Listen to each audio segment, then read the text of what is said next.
And I am here to represent and to tell you that South Africans are overseas. They want to come back home. You judge them. Nicabanga ukuthi ngibiwe imali. Nicabanga ukuthi kuhlalwa mahala kuphilwa mahala. Umuntu uthola ukuthi uyasaba ukubuya. Ngoba nizomjudge ukuthi akanamuntu, akanalutho, akanani. Nalabo abahleli khona kuphilwa ngemali. You must allow people to come back home and start again. Ngoba ziyadabukisa ezinye izinto abayihlalele ngaleni.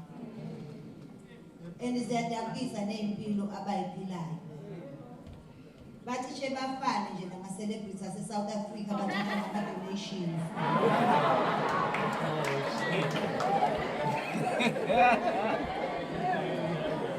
Umngani wami washonela umkhonyana wakhe bengale bobabili.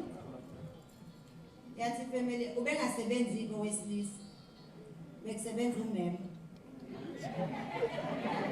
Ubabazi.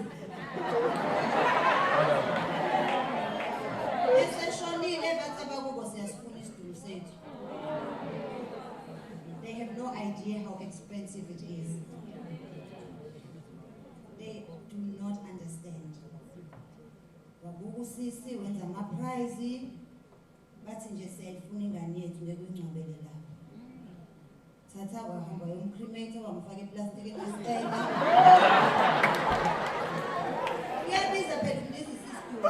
Ubiza mkapheko umdisi umuntu ophilayo. Wathi mefika bathi hayi bosiphi isitumbu impingane yethu amkhipha ku brown.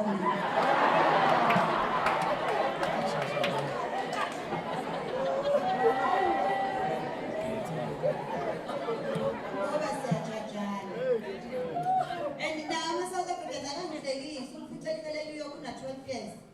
Illegal usabiza ama Nigerians awodokotela ngamakwerekwere.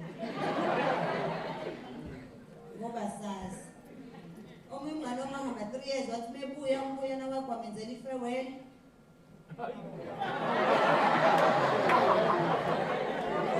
The day that she came back, sathi sisafika nje namasukesi singaqedi ukwathulula wambizela ekamereni. Shoot naye phela kade amgcina ufuna into kawayo. Sezwangencindi nesibakela. U3 years lo. Lento umnika yona uthi 3 years lo.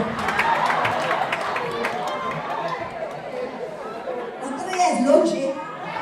Lena bunga bozongipha yona 3 years. Phindela la uvela khona. Kodwa yena ubehleli enabantu babo.